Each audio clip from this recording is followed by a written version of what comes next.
Good morning, evening, or afternoon class. My name is Professor Aiden. This is Professor Sean, and this is another seminar of Just Learn Crypto brought to you by Car City Canada and Jordan. So make sure to like this video, subscribe, or Bitcoin will quickly go to zero. And if you haven't subscribed by the end of the video, you'll be spending detention with the creator of Ripple, and none of us want that.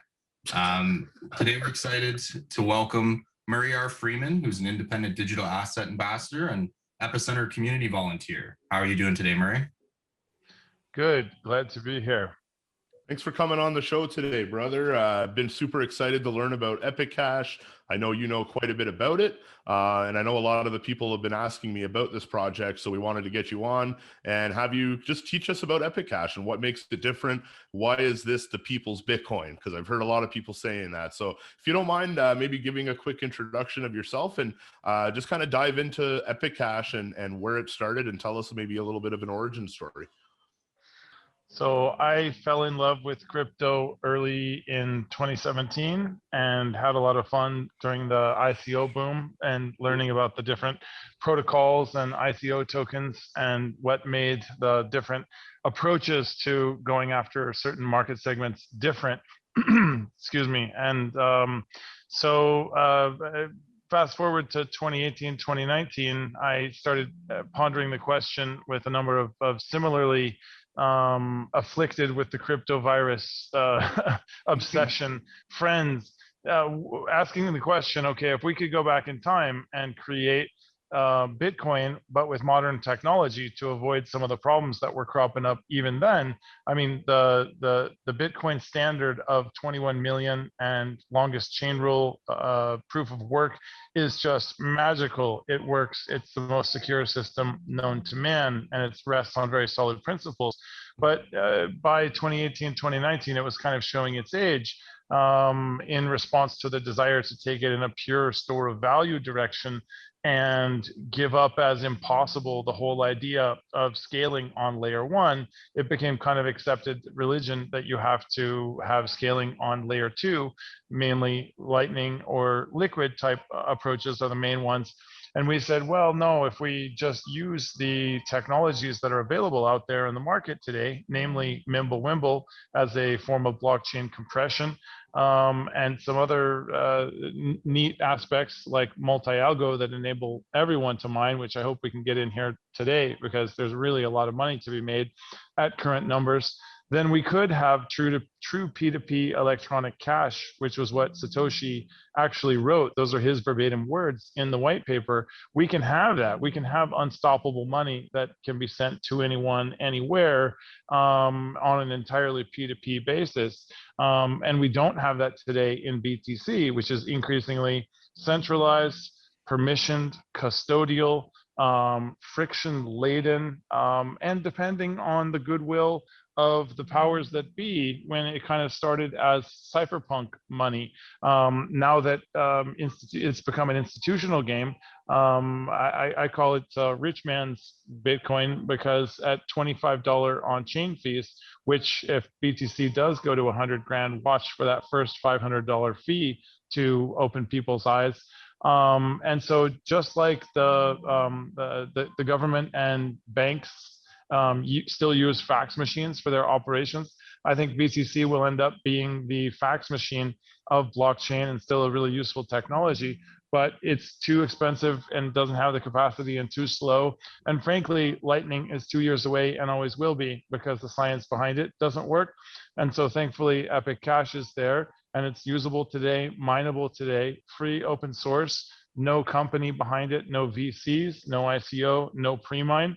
And so that means no securities questions because as we saw, XRP spent 20 million or $10 million on lobbying last year and they got taken behind the woodshed, which is obviously a problem because all their exchanges delisted them the next day, or at least most of them. And so with a pure protocol like Epic Cash, you're pretty far along as far as key infrastructure that we need as a people's money system, but it's not enough. And that's why what the other piece that we're rolling out here pretty soon, which I guess we can get into later because I know this is a lot already, is a paired stablecoin component called Epicenter USD or EUSD in which EUSD is a token that rides on Ethereum, Binance Smart Chain, Solana, Tron, Algorand, basically all of them. There will be 32 in the full roadmap, where if you have one EUSD token, you present that to a smart contract, specify your Epic wallet address,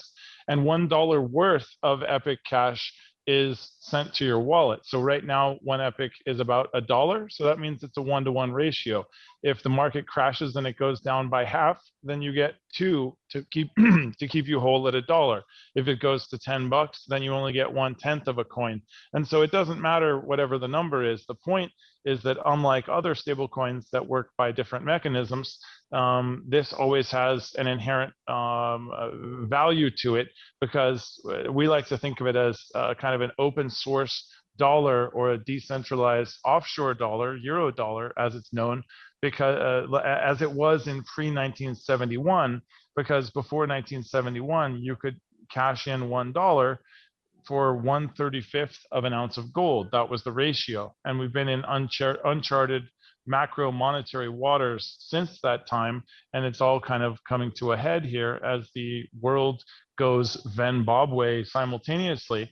And so it's a fascinating time to be alive, and a real privilege to have a front row seat to watch this story of what I look at as a second chance at the apple for people to get into Bitcoin that, like me, were too slow, too myopic, just didn't see it for whatever reason until it was too late, and wind back the clock, because we're in about 2010 in our journey. There's about 18 million BTC currently, and there's 10.6 million Epics. So it's about twice as rare. And over the next 7.5 years, the supply slowly, over the course of 4 halvings in 8 years, the emission goes down to match that of BTC. And then the supply curves stay in sync after an event that we call the singularity. So it's a very thoughtfully created design that at this point, after 800,000 blocks live on mainnet since we launched in September 2019, it's a very proven foundation for broader aspirations, and that's the stage that we're at now. Wow, that's so wow. So basically solving a lot of the issues that Bitcoin had, but also giving regular people an opportunity to get in still at the ground level of something that you think is going to be just as good, if not better, than Bitcoin. Well, it is Bitcoin. I mean, the way we like to think of it, and I'll send you a link for a good article that Patrick Moynihan, the CEO of a company called Epic Funds, that set up specifically to onboard institutional and high net worth investor capital into the protocol, because not everybody is willing to mine it or go on to the one DEX that it's traded on, which is Vitex. It's only got about 5 BTC a day volume for the entire exchange. So we're kind of in the Mt. Gox stage of being able to trade it and buy it. That obviously may change at any time, because there's nothing preventing anyone from listing. But he actually released a letter recently to Hong Feng, the CEO of OKCoin, in response to their recent delisting of BCH and BSV, and he speaks to the nature of Epic as Bitcoin, the way it was originally designed, and he invokes the metaphor of, well, what matters? Is it the content on a physical disc? Let's say you have a song on a CD-ROM, and then it changes to DVD and to Blu-ray. Does the disc matter? Is it the original code, the C++ code that Satoshi designed, that matters, and that's where the value lies? Or is it in the monetary policy and the way the game theory of the network works, that it's beyond the machinations of man to mess with the emission, like the centralized money systems? The politicians and people in power have an incentive to always increase rather than decrease the monetary supply. And history has shown that they typically give into that temptation, at least eventually, even though there are some exceptions from time to time. Every fiat currency in the history of human society has always gone to zero, always and everywhere. And Bitcoin changes that. And so what we did is to take the song that's on the this obsolete blockchain of BTC that only gets bigger, and introduce a new compression technology called Mimblewimble that takes the equivalent 300 gigabyte chain file of Bitcoin. And in our system, that's 1.2 gigs. And there's a couple wonderful things about Mimblewimble that gives us. Number one, you can scale on layer one much faster. Bitcoin is 10 minutes block, and we're 1 minute block. They can handle 5.5 transactions a second. We're at 15 under this configuration, but we know how to take it way, way beyond that. There's not the demand there yet, but we know how to do it. It also provides a Goldilocks level of privacy that's not enough so that the IRS is going to offer bounties to crack it, like Monero. If you're working for a 3-letter agency, it's well within your power to spy on users using lots of tools, and there's no really reason to bother with our blockchain, as opposed to other technologies like Monero and Zcash that are aimed at that really like spy versus spy segment of the market. We say that it enables you to avoid spying by your health insurance company to see if you've ordered too many ho-hos and they want to raise your rates, or maybe you bought something that somebody is legal but somebody in your community views as objectionable, or for example the target knowing that a girl is pregnant before she is based on her searches. There's all these privacy issues that are just avoided when you don't have transparent to anyone except the sender and receiver transactions. And so that's another major innovation of Epic that no other coins have, is that there's no transparent addresses and there's no transparent amounts. So an external observer can't tell anything about what you're doing. There's no ability to blacklist transactions based on tainted coins, which I think will continue to emerge as a major issue that's underappreciated in BTC and the broader Bitcoin community. And there's also no transparent amounts. That's blinded too. And so you can't have smaller transactions censored against. Everything needs to be processed in order. So it's also a fairer network. But I think the biggest thing is that because of the multi-algorithm design, where multiple different hardware types run on different algorithms so that they take turns rather than competing, there's different slots. We're not going to have Antminers drive the existing computers off the network. I want to dive into the mining aspect a little bit more, because Aidan's actually pretty new into crypto. So I think if he can understand, because I know the problem and the argument with Bitcoin and how people claim that the mining is now centralized because, you know, China owns 51% of the Antminers and ASIC miners. So can you maybe explain or help Aidan understand the problem with that and how Epic Cash is solving that? Yeah, Epic currently uses 3 proof of work algorithms. One is targeted at ordinary desktop computers and laptops. You can literally plug in an old laptop from 3, 4, 5, even maybe longer years ago, and still actually earn a decent amount of coin. It's worth doing. Now, if you have a graphics card, it gets even better. If you have something like a 1070 that one of our people in New York just picked up for $100, he's earning $200 a month. He gets free electricity in his apartment, so it's pure gravy for him. He's getting $200 a month off of $100 investment, which is not bad if you can happen. And so 60% goes to CPUs, 38% goes to graphics cards or GPUs, and then we have 2% for experimental ASICs. And that's very flexible. We can configure that at any time.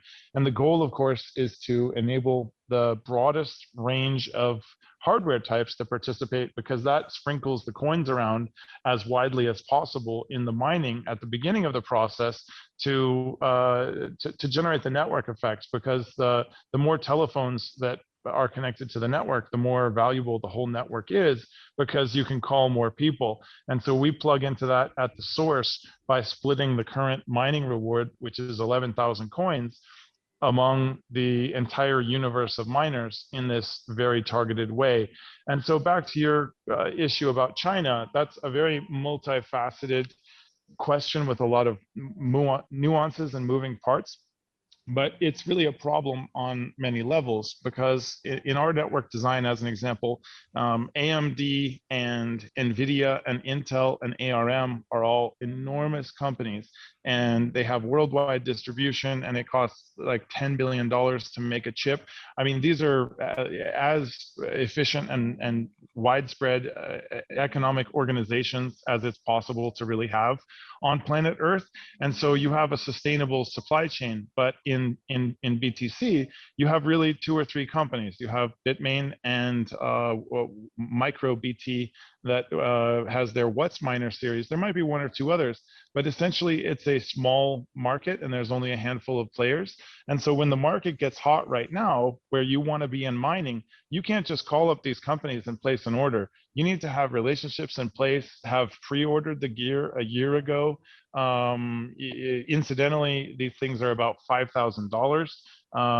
They wear out after about 24 months. They're not economical. So there's a huge e-waste problem and a ticking time bomb there, especially as far as optics of people that think that proof of work is bad for the environment and unaffordable and unsustainable and should be illegal. I saw some people on Twitter today protesting against the success of Bitcoin and asking people to change their avatars on Twitter to tulips. And I think that's just about as sane as the people that thought tulips were a solid investment back in Holland in the 1500s. But back to China for a moment. So it really, by having huge barriers to entry on both the mining equipment side and also the facilities that you need to run it, because these are machines that are big, they run hot, they require a lot of cooling and airflow, they're loud. You're getting into industrial engineering type of thing, like the people that can run data centers are the big tech companies, not you and me in our home. And so fundamentally, if the value of these types of networks comes from their ability to withstand attack, a property known as censorship resistance or anti-fragility or resilience, then a more distributed network is more resilient than one that is more centralized. And so the fact that more people can mine Epic means more people probably will mine Epic, all else being equal. And so if you look at the way that the long-term incentives play out for the participants in the whole ecosystem, from mining all the way to coin user, there's just a less environmental footprint per hash rate, kilojoule, whatever metric you want to look at for security. It's simply cleaner, greener, and more profitable for everybody to store your Bitcoin song on the Epic blockchain rather than the BTC blockchain. And I don't think, just like fax machines are still around, BTC will still be around as the deliberately slow and expensive and must use a custodian option for people who, for whatever reason, prefer to use that because it's a better fit for their business purposes. The market, when left to function, provides alternatives in the face of needs. And here, the increasing friction that's been introduced around or into Bitcoin, primarily around the problems of tainted coins and fungibility and all of the compliance risks of KYC and AML, are driving people to do certain things.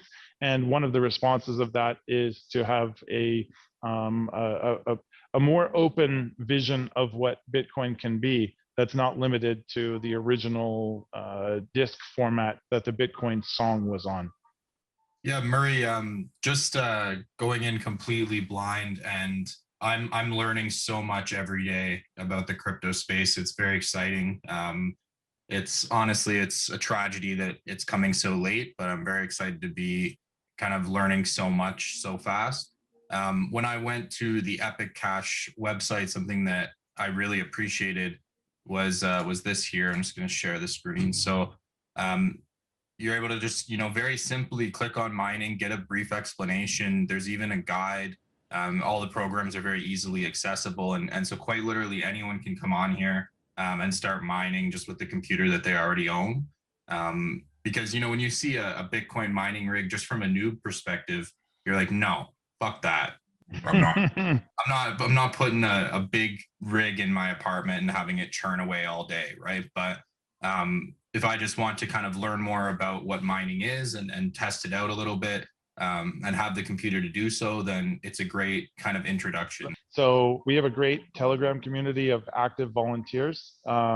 If you just go to @EpicCash on Telegram and say that you want to get started mining, literally there's volunteers on the help desk 24/7, and no question is too newbie, too stupid. It's a very friendly and welcoming place. They're volunteers and people. It's a tipping culture that we use our own coin to reward stuff like that. So there's a community website. It's a little bit proof of concept-y, but it gets the job done. It's called Epic Fund Me, where people tip their volunteers if they want to help them get started mining. But even without that, I see new people coming in every day, and they go from knowing nothing to being mining in usually half an hour or less, depending on their technical skills. And we're constantly making to work that easier, or to make that easier to work with. There's something coming where we're working hard to enable a one-click miner, where it's literally as simple as download and click start. NiceHash is the standard of ease of use on the mining side. It's not very economical because it's a for-profit thing rather than a community thing. Our version of it that we call the EC Mint is it essentially enables you to run your own pool, and using NFTs, you'll be able to lease out your hash rate to your rig or your computer or whatever on eBay. Completely decentralized, nobody in the middle, nobody aside from eBay, of course, taking a cut. And that will enable Epic to be buyable on eBay using PayPal as hash rate leasing rather than a coin purchase, because you can't sell coins, but you can rent your rig. And FinCEN actually came out with guidance in 2013 officially blessing that. So I think that's a clever market-based response to the centralized exchanges like Binance that are currently demanding $1 million for a project to list. People don't realize that it's an entire industry. Most influencers are not truly super fans of whatever they're shilling and pumping and charting. They're paid to do so, and a lot of times the disclosures around that are not as clear as they could be. A lot of people do disclose and they do it right. There's some class acts in the game, but there's also a lot of what they call in China cutting leaks, which is growing a constant class of newbies to live the dream and then learn the hard way that they were kind of plankton for what is more or less an industrial harvest process for new capital. Yeah, it's definitely something that spreads across all sectors, is that influencers are very ingenuine. I know for Sean and myself, Ripple could offer us $1 million and we're still not going to endorse it on the Just Learn Crypto show. Because we want to make sure that our viewers are getting the best information possible. And as we learn more about the projects we think are going to be winners, that they go and check those out. And I really love what you guys are doing. I love the kind of analogy of the gold standard and bringing that into crypto, something that's been out of fiat for a long time. And yeah, I love the ease of use, and the fact that even just that you guys have a very easy website to understand, I think goes a long way as things move more into the mainstream. We work really hard to make it accessible. I mean, even pre-launch, if you look on the website, there's the white paper section, the very technical white paper, which, I mean, words don't even really exist in a lot of languages for a lot of this stuff. And it was quite, if we knew how hard of a process it was going to be, we probably would have done 3 or 5 languages instead of the 20 plus that we actually did. But I'm not personally familiar, as a professional investor specializing in the space, I'm not familiar with a project that took the time to even do more than 8 or 10. I mean, machine translation, just run it through Google Translate, that's one thing. But to do a really quality job where the person in, I mean, I think we have Bengaluru is the one that brings a smile to my face. People said, why are you guys bothering with all these long tail languages?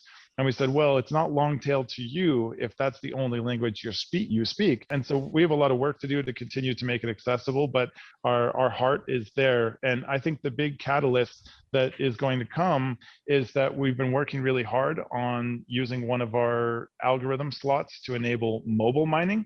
So right now there's about 1 billion PCs that can mine on CPU. I mean, obviously we don't have anywhere near 1 billion users, but that's how many could based on the device they already own. In BTC, all of the mining has to be bought special purpose and then thrown away after, because the only thing you can do with those machines is run SHA-256 hashes, which has no use except for mining BTC. Whereas here, you've got computers that have already been bought for doing recipes, spreadsheets, gaming, whatever. Incidentally, we will be adding things like set-top boxes and PlayStations and other fancy things. But the big one is that so there's 100 million GPUs and about 1 billion CPUs, but there's 5.2 billion mobile devices that once we make a few upgrades that we know how to do, we just haven't polished them enough to make sure that it's going to be seamless if a huge number of people come on, is enabling true proof of work mobile mining, where somebody running the app on their phone, they might only be mining 3% of the time, but they're running a full node and they're hosting a copy of the blockchain and adding to the network security. And so they'll share in the block rewards.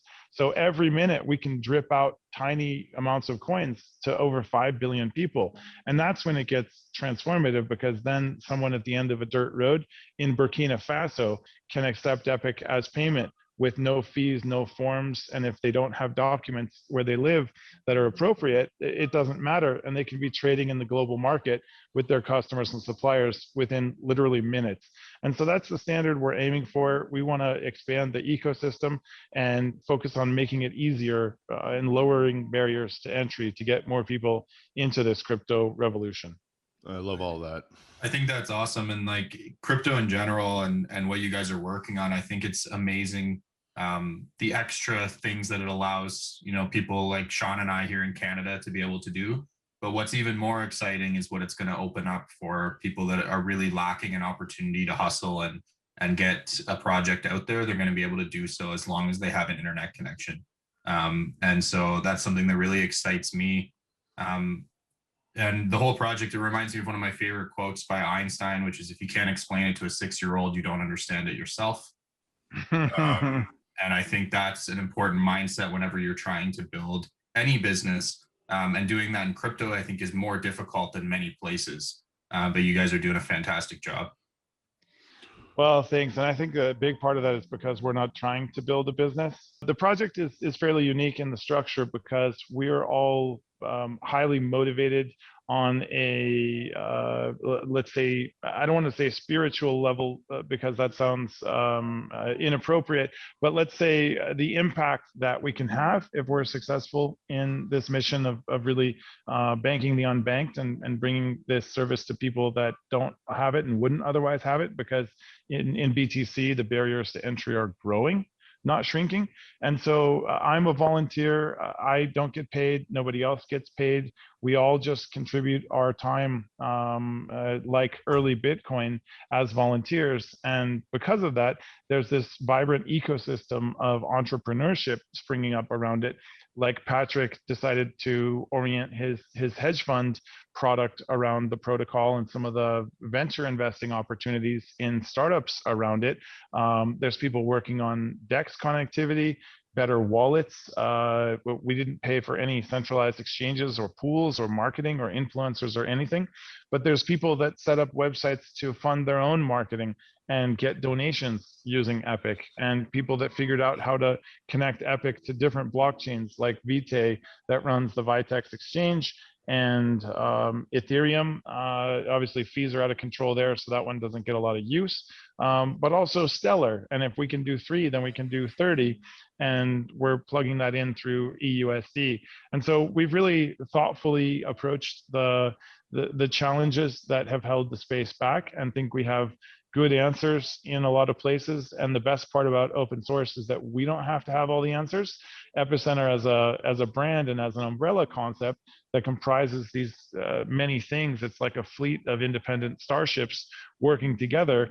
And the common thread between them is a commitment to ease of use. A lot of crypto is way too hard with all these seed words, and it's unfamiliar, and there's no customer service to call, and what happens if something goes wrong, and the technology issues. And so there's 5,000 coins out there, and we, over the course of the next 6 quarters, just to talk about the vision of where we're going, is as Epic turns into Epicenter, as of I don't know when this will air, but as of February 28th, which is a Sunday, we're taking a snapshot of the Epic Cash blockchain.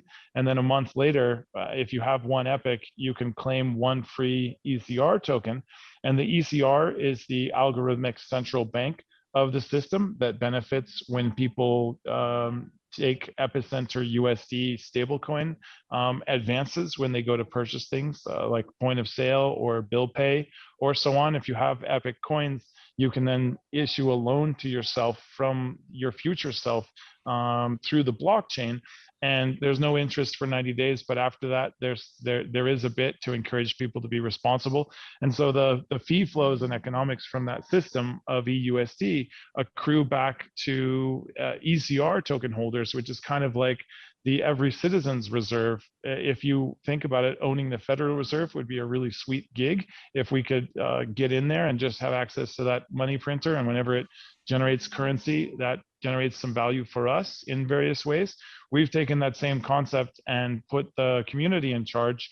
And so the Federal Reserve Board of Governors decides on money supply and interest rates and all of the levers and switches that they have to manage their mandate, whatever their goals are and how they go about them. And the equivalent here is that if you own the ECR token, then you have an economic incentive to participate in governance and help the system evolve and make smart choices over time, because that benefits you. And so as a further benefit, just like if you own one ECR, you get, or one Epic, you get one free ECR. If you stake your ECR, you'll be able to claim the other asset components of the Epicenter system, where we take the existing technologies that exist out in the marketplace and have proven themselves, whether it's a smart contract platform or a DEX backbone, or some of the other components that we need.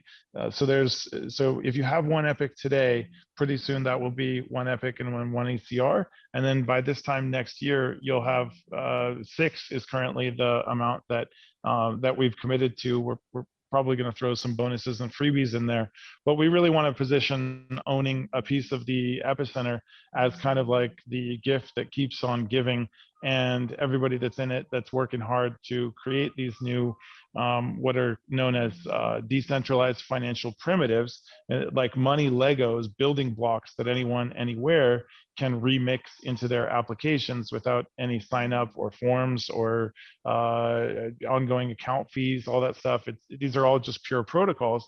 And so our community, as we grow, we naturally have the extensions and enhancements that make all the existing components worth more come into existence and are owned by the people that are in the boat already.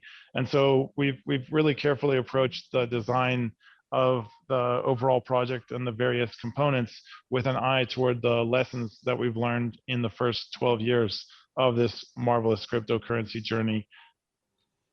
And Murray, if one of the viewers would want to go and pick up some Epic Cash, what would be the easiest way to do so? The best way to get it is to have somebody pay you for it in a commercial context, giving them a needed product or service. So particularly if your small business has been impacted by COVID, or maybe there's banking interruptions in your country, Nigeria as an example, if you had a crypto account, then they shut down your bank account. It's a very hostile environment for crypto, and the central bank basically said you're either with us or you're against us. Yeah. And so you had to choose. And in India, it's a similar story. So using it as a medium of exchange in the daily course of trade is really the best way. But then beyond that, I would really encourage everyone to spend the few minutes or however long it takes you to get involved in mining, because they're like, especially if you already have the hardware, and I wouldn't recommend anyone run out and try to buy a mining rig and become involved unless you want to do it as a hobby or something.